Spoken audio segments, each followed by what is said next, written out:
रन्जन दैमारिखौ बरननो थाखाय जों नाजागासिनो दङ आरो बिथांखौ जोङो बयबो मान होयो। बे समाव आं नोंथांमोननो मोननैसो आपडेट लानानै फैदों। आसा खालामो नोंथांमोना आंनि बे भिडिअखौ जोबजासिम नायलांगोन। अब्ला भिडिअखौ नायलांदो। रन्जन दैमारिखौ बरननो थाखाय जों नाजागासिनो दङ आरो बिथांखौ जोङो बयबो मान होयो, बिथांखौ बयबो सिबियो। दा बेवहाय बिथांखौ बरननायाव जोङो 1%बो जोंनिफ्राय फासयनानै थायाखै। जों बयबो नाजागासिनो दङ। नाथाय हादोरनि मोनसे आयेन सिस्टेम दङ जायखौ बारनानै रावबो खामानि मावनो हाया। दा ओंखायनो बे आयेन दङब्लाबो जोङो बयबो नाजागासिनो दङ जाहाथे बिथांखौ जोङो बरननानै लाबोनो हायो आरो जोंनि रायजो राजाफोरखौ बिथाङाबो फैनानै दैदेननो हायो, रायजो राजाफोरजों थानो हायो। बे थासारिखौ जों अराय सम हास्थायो। दा नोंथांमोना नुबाय बे भिडिअनि गेजेरजों मा बुजिनो मोनदों।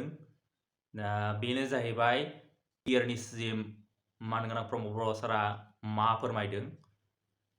दा बिथाङा फोरमायदों मानगोनां रन्जन दैमारिखौ बख'नो थाखाय नारा नाथा नाजागासिनो दं होननानै फोरमायदों। दा बिथांनि बे बुंनाय रावा सैथो ना नंखाय नोंथांमोनानो बिजिरदो।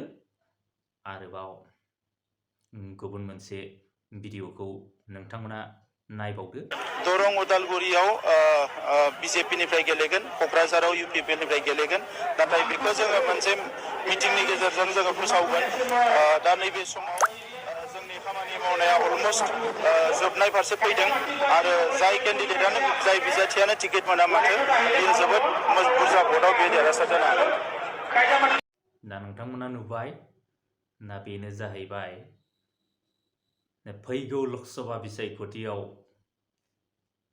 बिजेपि आरो UPPL जथाय सरकारा बबे बबेयाव बिसायख'थि गेलेनो नागिरदों बेखौ फोरमायनानै होदों। दा नोंथांमोना भिडिअखौ नायनानै मोजां मोनदोंबा लाइक, कमेन्ट, शेयार खालामनानै होबानो जाबाय। आरो आंनि बे चेनेलखौ साबस्क्राइब खालामाखैबा साबस्क्राइब खालामनानै होदो, जाहाथे आं गोदान गोदान आपडेटफोरखौ नोंथांमोननिसिम थाबैनो दैथायहरनो हायो। गोजोन्थों।